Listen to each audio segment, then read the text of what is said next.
Hey, défécator, falseté si conchi. Pan. Phénomène aérospatial non identifié, c'est-à-dire un ovni, qui aurait enlevé puis ramené 4 personnes au IXe siècle en France. Cette histoire, on la trouve relatée dans beaucoup d'ouvrages, notamment contemporains, qui nous la présentent quasiment comme l'un des premiers phénomènes documentés d'abduction. Terme bien connu des ufologues pour désigner un enlèvement par des extraterrestres. Alors attention, ici, vous le savez, on ne fait pas dans le fake, donc je vous le dis, ça, c'est une fausse enluminure. Parce qu'il n'y a pas d'image, hélas, concernant cet événement. Juste des textes, et moi, il me fallait bien une image pour faire la vignette de la vidéo. Par contre, j'ai même pas tout mis dans cette vignette.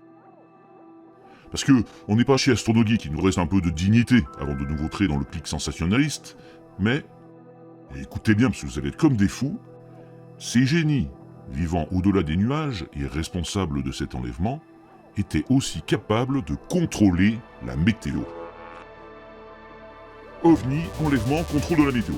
Et tout ça, au Moyen-Âge. Là vous regrettez pas d'avoir cliqué. Parce que justement, vous sentez que vous allez en avoir encore beaucoup plus que le titre et la vignette vous en promettaient. Et vous voyez, ça c'est le petit plus de la chaîne. On s'attendait à rien, et du coup c'est mieux que rien. Ce qui est toujours préférable à moins que rien. Voilà. Ne remerciez pas, du coup c'est 3 fois rien. Et même 4 maintenant, on ne recule devant rien, enfin on les compte plus. Alors, que s'est-il passé exactement au fin fond du IXe siècle? On va faire preuve, comme d'habitude, de méthode pour comprendre cette histoire pleine de mystères.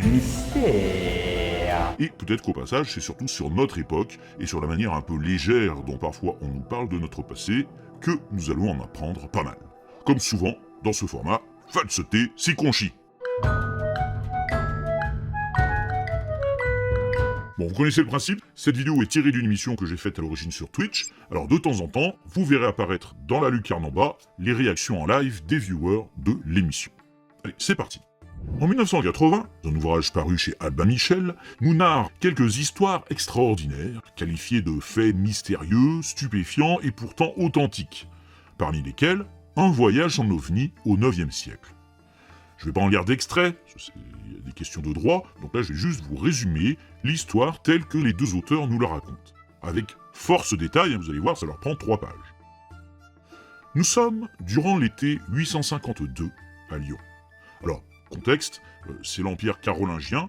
Louis Ier avait pris sa tête en succédant à son père Charlemagne, mais à sa mort, l'Empire a été partagé entre ses 3 fils, et là, sur la Francie médiane, où se trouve Lyon, c'est Lothaire Ier qui règne. Mais bon, il se trouve en Italie, peu nous chaud. Donc, ce jour-là, à Lyon, alors qu'au bord du fleuve, on travaille dans les prairies, on aperçoit grande merveille dans le ciel. Quelque chose flotte, à hauteur de 3 maisons, sans qu'on sache définir ce que c'est. Mais c'est gros, et ça se met à descendre. Alors les gens accourent pour regarder, et soudain quelqu'un crie. Un escalier se déplie sur le côté de la chose, et 3 hommes et une femme en descendent. Ils ont l'air particulièrement épuisés. Alors, une fois qu'ils sont au sol, l'escalier se replie, et la chose dont ils sont descendus remonte à une centaine de pieds, puis brusquement, elle s'élance vers les nuages et disparaît. Attendez. Bon, là ça fait 2 minutes qu'on est bloqué sur des gens qui regardent en l'air, donc c'est bien ce que je pensais, tu peux pas le faire, c'est pas en rajoutant des effets sonores improbables. Non, c'est je fais dans la suggestion. C'est ce qu'on appelle un petit prix artistique. Un parti pris. Comme il n'y a pas d'image de l'événement, et que toi tu veux pas que j'utilise une IA, c'est faites ce que je dis, mais pas ce que je fais. Ouais, bref, c'est impossible d'utiliser des enluminures pour illustrer quelque chose qui n'a pas été enluminé, c'est bien ce que je disais. En plus là tu mélanges tous les siècles, c'est Oui, mais tu vas pas juste parler par-dessus un écran vide, dis donc. Les gens qui regardent, c'est pas des pauvres castes. Oui. Ils ont payé pour une vidéo. Payé, déjà à la base YouTube c'est gratuit. Et chez Squeezie, quand il raconte des histoires, c'est toujours illustré. C'est comme ça sur les chaînes qui marchent. Pareil pour Astronogeek. Tu dis Astronogeek. En attendant, regarde son nombre d'abonnés. C'est bon. Ouais, c'est quand même un peu plus. Oui, c'est bon. Illustre. Moi, j'invite les puristes à fermer les yeux sur ce qui se passe en dessous. Voilà. Donc, 3 hommes et une femme sont descendus de la chose céleste. Ils sont d'apparence humaine, mais dans la foule, on murmure qu'ils pourraient être des sorciers. L'un d'eux prend la parole, il parle la langue, et il leur assure que non, ils sont pas sorciers, et ils ne viennent pas d'ailleurs. En fait, ils sont d'un village tout proche, mais ils ont été enlevés. Comme ils sont mal en point, surtout la femme, on les fait se coucher à l'ombre, on les soigne avec un remontant à base de vin frais et quelques herbes, et ils racontent leur enlèvement. Ils étaient au champ, ils bossaient, le navire s'est posé près d'eux, des génies en sont sortis, mais qui étaient des êtres semblables à eux, et qui les ont invités à les suivre dans la chose. Ils sont ensuite montés au-dessus des nuages et partis tellement loin qu'ils ont dormi, puis à leur réveil, ils s'étaient posés dans un pays inconnu. Les génies le leur ont fait visiter, ils ont vu des palais, des paysages de glace, de sable, et ils leur ont fait promettre de raconter tout ça à leur retour aux autres hommes, en précisant bien qu'ils ne venaient pas pour leur faire du mal, ni pour faire tomber la grêle sur leur récolte. Mais la foule qui les écoute est pas convaincue. Ça dit oui, moi je suis pas convaincu, moi non plus, et ça continue de raconter que ce sont des sorciers et qu'ils ont été envoyés par le duc de Bénévent, qui était un ennemi. Bref, on pense qu'ils viennent pour faire pourrir les moissons. Et sans contrepétrie. Là, ça contrepète pas, l'ambiance c'est pas des lol. On les croit pas, en conséquence de quoi, on prépare un bûcher pour les brûler. Et en attendant, on les insulte et on leur jette des pierres. Alors, comme ça crie, que c'est un peu agité, arrive Agobard, l'archevêque de Lyon. Donc c'est l'autorité là. Il est interloqué, il demande à ce qu'on lui explique la situation. Donc les 4 enlevés racontent leur histoire, et les gens autour disent voilà, donc là c'est clair, vous voyez bien qu'il faut les brûler. Mais Agobard, il demande à tout le monde de se calmer, il explique qu'on va brûler personne, parce que déjà c'est impossible qu'ils soient descendus du ciel. Alors les gens protestent, ils disent si, monseigneur, on les a vus quand même. Mais il leur répond que non, puisque c'est physiquement impossible et que tous ceux qui prétendent avoir vu ça pourraient même être considérés eux-mêmes comme des sorciers. Et là, bon, les gens se détendent, ça dit que finalement, bon, on s'est peut-être un peu emballé, et peut-être même que tout ça, on l'a rêvé. Et chacun s'en retourne vaquer à ses occupations. Mais l'auteur conclut qu'ils garderont ce souvenir enfoui, même s'ils ne le confieront plus jamais à personne. Alors il explique à l'autre auteur, parce qu'il dialogue dans le bouquin, il dit qu'il a trouvé ce récit dans un traité que Agobard lui-même a écrit pour raconter ses faits tout en les niant, parce qu'ils étaient contraires au dogme. Et il précise que ce genre d'histoire est tellement courant à l'époque que c'était évoqué dans les capitulaires de Charlemagne, c'est-à-dire les actes législatifs où on définissait les peines encourues pour chaque délit. C'est là où on précisait si ça devait se régler par la prison ou par l'épée. L'épée, l'arme. Ah mais l'arme, carrément. Mais dis donc, ça faisait de l'effet. Enfin, peut-être on se rend pas bien compte, parce qu'on ne sait pas ce qu'ils mangeaient de ce temps-là. Bref, un récit bien mystérieux et stupéfiant, ça oui, pour l'authenticité, on va devoir vérifier. On a une autre version de cette histoire dans Passport to Magonia en 1969. Où, bon, la foule est assemblée pour voir descendre du ciel 3 hommes et une femme, pareil, et il les traite de sorciers. Alors, c'est beaucoup moins détaillé, ça dure une 30aine de lignes en tout, après quoi il part sur des interprétations. Mais lui, il précise que le récit a été publié par Agobard avant sa mort en 840. Voilà qui est intriguant, mais effectivement, ça s'est attesté, il est mort à Saintes, au retour d'une expédition en Aquitaine avec Louis le Débonnaire, qui régnait encore. Donc il est mort bien avant la date de 852, dont on se demande un peu ce qu'ils nous ont pondu, là. Qu'est-ce que c'est Non, c'est-à-dire, on y appelle des drôleries, ça. C'est des enluminures dans les marges, un peu comiques. À partir du XIIIe siècle, on en trouve plein. Bah, 13e siècle, du coup, attention à pas faire trop dans l'anachronique. Ah non, mais c'est venu beaucoup plus tard, l'anectronique. Non, là, c'est pas de l'IA, hein, t'inquiète, ils faisaient encore tout à la main.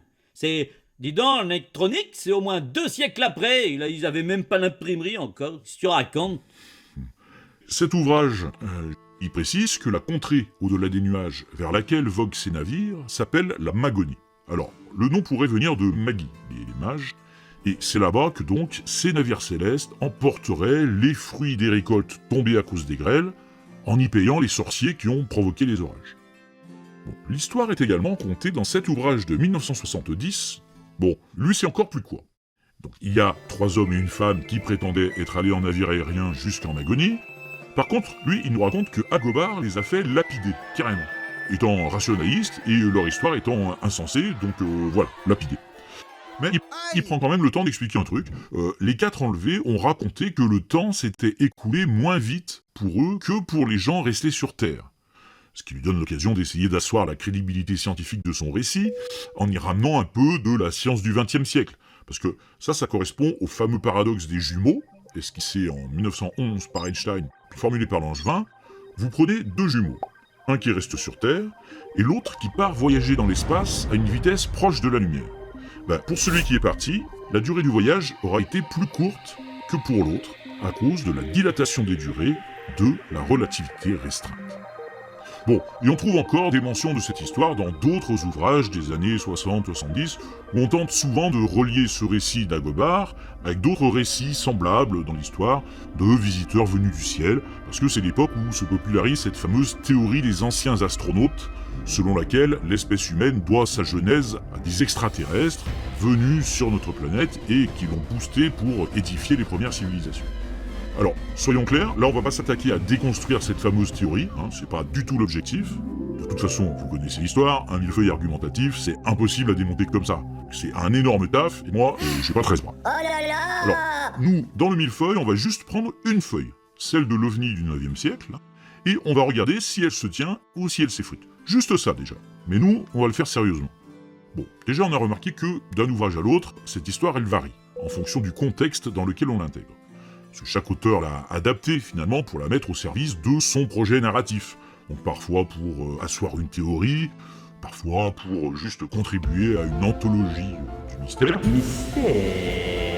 Et ça, pas seulement au XXe siècle. Parce que 3 siècles plus tôt, en 1670, Montfaucon de Villars avait écrit Le Comte de Gabalis ou Entretien sur les sciences secrètes. On le trouve librement accessible sur le site de la BNF, et vous avez bien sûr le lien dans la description de la vidéo.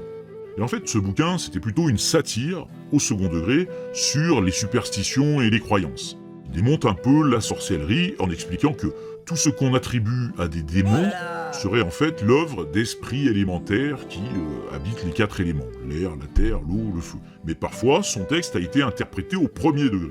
Et donc, au moment où il parle des sylphes, qui seraient des génies de l'air, des êtres à mi-chemin entre les elfes et les anges, il raconte que les sylphes se sont déjà montrés aux hommes, notamment sur des navires aériens, dont la flotte volante voguait au gré des zéphyrs. Et que le peuple crut d'abord que c'était des sorciers qui s'étaient, emparés de l'air pour y exciter des orages et pour faire grêler sur les moissons. Il n'y a pas de contrepétrie, là non plus, c'est juste qu'il faut s'adapter à la calligraphie de l'époque. En fait, il faisait grêler sur les moissons. Et donc, il intègre dans son récit l'histoire d'Agobard. Il arriva qu'un jour, entre autres, on vit à Lyon descendre de ces navires aériens 3 hommes et une femme. Toute la ville s'assemble autour, crie qu'ils sont magiciens, et que Grimoald, duc de Bénévent, ennemi de Charlemagne, les envoie pour perdre les moissons des François. Les 4 innocents ont beau dire qu'ils sont du pays même, qu'ils ont été enlevés par des hommes miraculeux qui leur ont fait voir des merveilles inouïes, et les ont priés d'en faire le récit, le peuple entêté n'écoute point leur défense, et il alloit les jeter dans le feu, quand le bonhomme Agobard, évêque, accourut au bruit, et ayant ouï l'accusation du peuple, alors ça veut pas dire qu'il les a approuvés, il les a entendus avec son ouïe, mais sans dire oui. Après, il a ouï la défense des accusés et prononça gravement que l'une et l'autre étaient fausses. Donc c'était plutôt non, après avoir oui. Étaient fausses et qu'il nettoie. Donc il leur a dit qu'il nettoie tout de suite tous fourbi maintenant. Non, pardon, qu'il nettoie, pas vrai, que ces hommes fussent descendus de l'air et que ce qu'ils disaient y avoir vu était impossible. Le peuple crut plus à ce que disait son bon père Agobard qu'à ses propres yeux, s'apaisa et donna la liberté aux 4 ambassadeurs des sylphes. Oui, parce que lui, son propos dans son bouquin, c'était de relier ça aux sylphes et aux êtres des 4 éléments. Là. Donc, il met le récit au service de son propre narratif, comme l'ont fait ses successeurs, mais sur le déroulement des faits, c'est assez conforme à la première version qu'on a vue de l'histoire. Sauf qu'on avait eu tout un tas de détails en plus, la hauteur où le vaisseau flottait, l'escalier, le vin aux herbes, etc., etc. Bon, alors, tout ça c'est bien gentil, mais une fois de plus, c'est pas la version originale du récit. Là, on est encore 8 siècles après les faits. Donc, ce à quoi il faut qu'on se reporte maintenant, pour avoir le fin mot de l'histoire, c'est la version d'Agobard. Mais, oh, ça va pas, non? Dagobert Oh, qui a mis sa culotte à l'envers. en fait, tu veux me faire fermer ma chaîne par YouTube? Non mais j'ai pas trouvé, de culotte à l'envers. Là j'ai pensé, bon, c'est comme s'il est en train de la retourner. Voilà, un archevêque. Agobard, c'était un archevêque. Toi, tu me parles de nimpe, comme d'habitude. Donc ta chanson, Le bon roi d'Agobert... Qui a mis sa culotte à l'envers. Culotte à l'envers, voilà. Et ben ça, en fait, c'est une chanson qui date de 1787.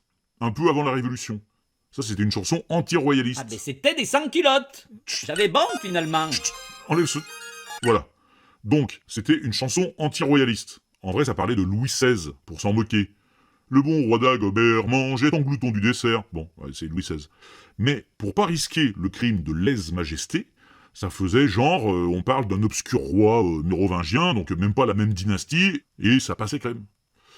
Bref, moi c'est Dagobard, l'archevêque, De quel dont je sens? parle. Mais l'archevêque, ça porte un genre de robe. Alors, comment? La culotte? Comment on peut savoir le... Non, j'assure, De quel c'est même pas la sens? peine d'essayer de finir cette phrase. le- Tu l'arrêtes tout de suite. Voilà, tu y mets un point, avant que je te balance le mien. Voilà, Dagobard, archevêque. Point. Alors, il faut savoir que dans un premier temps, le livre d'Agobard du IXe siècle, il a été perdu. C'était avant l'imprimerie, les livres étaient copiés à la main par des copistes, et celui-là, on pensait en avoir perdu toutes les copies, jusqu'à ce que, en 1605, Papyre Masson, qui était antiquaire, trouve chez un relieur de vieux manuscrits en parchemin qu'on était sur le point de recycler, avec dessus un texte carolingien qui l'intriguait. Il le récupère, et il s'avère que c'est une copie, c'est la dernière copie qui existe des écrits d'Agobard, réalisés au IXe siècle et qui avait été conservés dans l'abbaye de Cluny. Et par contre, ce qu'avait fait le copiste, ici, c'est qu'il avait repris tous les écrits d'Agobard, en latin évidemment, et il les avait tous mis à la suite, ses lettres, ses livres, tout, en un seul manuscrit unique, et sans sauter de page quand on passe d'un livre à l'autre, pour économiser le parchemin. Donc vous voyez là par exemple, en plein milieu de la page, on a le titre du bouquin suivant, qui nous intéresse, Des grandine et toni trui, de la grêle et du tonnerre, qui donc commence là. Bon, et ça a été numérisé, et il est entièrement consultable sur le site Gallica de la BNF, donc ça va être très facile. Et là encore, vous avez le lien, hein, vous pouvez aller lire vous aussi. Maintenant, pour vous éviter l'arrogance d'un youtubeur qui lirait des textes en latin pour se la péter alors que personne n'y comprend rien, et c'est pas parce qu'on avait pris l'option latin au collège qu'on sait tout déchiffrer, hein, ne venez pas me jouer du pipeau, eh bien, on va se rabattre sur une solution de facilité, puisqu'il existe aussi une version traduite en français, imprimée en 1841, et accessible pareil sur le site de la BNF. Vous voyez qu'aujourd'hui, avec le numérique, on a sans doute beaucoup plus de facilité qu'un lecteur dans les années 60 ou 70 qui aurait eu un mal fou à aller vérifier ce qu'on lui avait raconté dans tous ces bouquins qu'on a évoqués. Aujourd'hui, il suffit de quelques clics pour ne plus se faire berner. Alors, que raconte exactement Agobard ? Déjà, son introduction est très intéressante pour bien comprendre le contexte. Alors, lisons. Presque tous les habitants des villes et des campagnes de cette contrée, nobles et roturiers, jeunes et vieux, pensent que la grêle et le tonnerre peuvent tomber au gré des hommes. Ils disent, en effet, dès qu'ils entendent le tonnerre et aperçoivent les éclairs, c'est un vent levatis. Et si vous leur demandez ce qu'est un vent levatis, ils affirmeront, les uns avec une sorte de retenue, et la conscience un peu troublée, les autres avec la confiance que montrent ordinairement les ignorants, ça c'est le fameux effet Dunning-Kruger, ils affirmeront donc que ce vent a été soulevé par les enchantements d'hommes, appelés tempestaires, je pense qu'on peut aussi prononcer tempestaire, d'où lui est venu le nom de vent levatis. Alors là-dessus, je pense que ça peut être utile d'apporter un petit éclairage supplémentaire sur l'époque. J'ai trouvé cet ouvrage de Jean-Pierre Devrouet, médiéviste et spécialiste des sociétés rurales du Haut Moyen-Âge, donc de la grêle et du tonnerre, histoire médiévale des imaginaires paysans, qui part notamment du récit d'Agobard, et on y comprend que ces tempestaires, c'était donc des gens qui vous expliquaient qu'ils pouvaient commander la météo, moyennant menu monnaie. Et du coup, ils pouvaient vous menacer de faire tomber la grêle sur votre champ si vous ne leur lâchiez pas quelques pièces, ou alors ils pouvaient vous proposer de les payer pour faire tomber la grêle sur le champ du voisin, par exemple. Mais évidemment, tout ça, c'était juste une manière d'abuser de la naïveté, parce qu'en fait, ils commandaient rien du tout. Ils mentaient comme des arracheurs de dents. Si vous voulez, aujourd'hui, ces gens-là, ils seraient influx-voleurs sur Insta. Ils feraient du dropshipping pour vous vendre des blanchisseurs de dents quantiques, et ils habiteraient à Dubaï, parce que au niveau fiscal, c'est plus avantageux que la Magonie. Mais donc, c'était une escroquerie. Et c'est cette sale pratique que critique notre archevêque sceptique. Au passage, là, on peut lire qu'Agobard a composé son ouvrage dans les années 810. A priori, l'hypothèse la plus solide, c'est celle d'une écriture en 815-817, concernant des faits qui dateraient du début des années 810. Donc c'est des décennies avant les 840 ou même 852 qu'on avait pu lire chez ceux qui avaient eu la prétention de nous raconter cette histoire. Bon, à la page suivante, Agobard en arrive à ce qui nous intéresse. Nous avons vu et entendu beaucoup de gens assez fous et assez aveugles pour croire et pour affirmer qu'il existe une certaine région appelée Magonie, d'où partent, voguant sur les nuages, des navires. Notons déjà qu'il s'agirait d'une région, une contrée, dont rien ne dit qu'elle ne se trouve pas sur Terre. Donc dire ça vient d'espace, déjà c'est extrapolé. Donc des gens sont assez fous pour affirmer que de la Magonie partent des navires qui transportent dans cette même contrée les fruits abattus par la grêle et détruits par la tempête. Après toutefois que la valeur des blés et autres fruits a été payée par les navigateurs aériens aux tempestaires de qui ils les ont reçus. Nous avons même vu plusieurs de ces insensés qui, croyant à la réalité de choses aussi absurdes, montrèrent à la foule assemblée 4 personnes enchaînées, 3 hommes et une femme, qu'ils disaient être tombées de ces navires. Donc, la foule assemblée, elle a jamais vu descendre un navire du ciel et tout ça. Elle a vu quoi? Elle a vu des personnes lui montrer 4 enchaînés en prétendant qu'ils seraient tombés des navires. Déjà. Depuis quelques jours, ils les retenaient dans les fers. Lorsqu'ils les amenèrent devant moi, nous dit Agobard, suivis de la multitude afin de les lapider. Mais, après une longue discussion, la vérité ayant enfin triomphé, ceux qui les avaient montrés au peuple se trouvèrent, comme dit un prophète, aussi confus qu'un voleur lorsqu'il est surpris. Etc., etc. Et je vous l'annonce là, l'histoire elle est déjà finie, parce qu'après, il passe à autre chose. Donc, qu'est-ce qu'on comprend? Agobard a réussi à faire avouer à ceux qui disaient avoir capturé des tempestaires volants que c'était un mytho. Et au passage, il a sauvé les 4 autres dans la charge.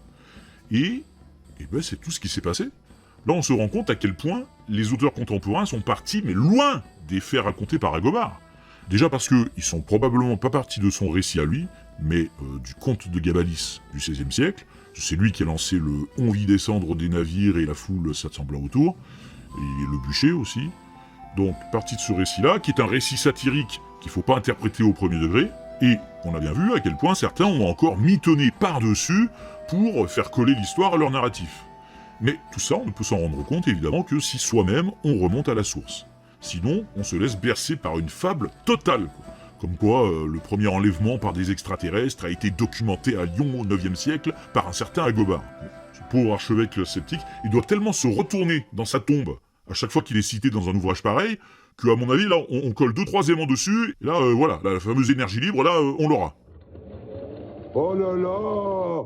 Et alors, souvenez-vous, dans un des ouvrages en question, on nous a même affirmé que c'était tellement attesté, ces histoires, que, à l'époque, dans les capitulaires de Charlemagne, il y avait des peines prévues pour les créatures voguant sur des navires aériens et qui sont accusées de détruire les vignes et les moissons.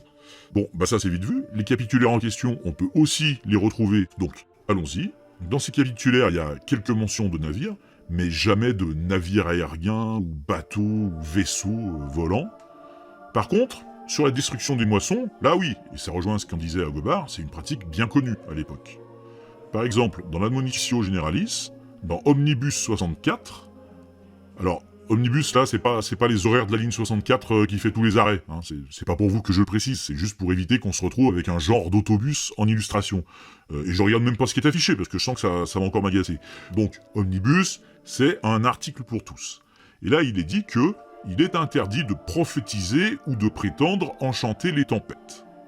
Donc, les incantatores, enchanteurs, ou les tempestari, sont condamnables. Et cette escroquerie, même à l'époque, elle était déjà connue depuis bien longtemps. En 506, dans le Bréviaire d'Alaric, c'est un capitulaire aussi, pour ceux qui s'adonnaient à ça, la sanction indiquée c'était 200 coups de fouet. Plus être tondu devant 10 propriétés voisines rassemblées. Ce qui visait évidemment à dissuader les autres de faire pareil. C'était pas pour faire des tutos sur la lutte contre les poux. Et bien avant encore, Sénèque, philosophe romain, donc déjà au 1er siècle de notre ère, dans ses Questions naturelles, livre 4, Sénèque écrivait « À Cléone, il y avait des préposés publics, Chalazophylaques. » Ça, j'y ai pas trouvé, mais j'ai pensé que là, ils avaient peut-être des staphylocoques. Chalazophylaques ou pronostiqueurs de la grêle, c'est ça que ça veut dire. Au signal qu'ils donnaient de l'approche du fléau, que penses-tu que faisaient les gens? Qu'ils couraient au manteau ou aux couvertures? Non. Chacun, selon ses moyens, immolait soit un agneau, soit un poulet, et vite, ayant goûté quelques poux de sang, la nuée glissait plus loin. Mais comment y aurait-il dans ce peu de sang une vertu assez forte pour pénétrer si haut et agir sur les nuages? N'était-il pas bien plus simple de dire mensonge et fable que tout cela? Vous voyez, respect Sénèque, c'était le défécateur de l'époque quand même. Il appliquait déjà le principe du rasoir d'Occam plus de 1000 ans avant Occam.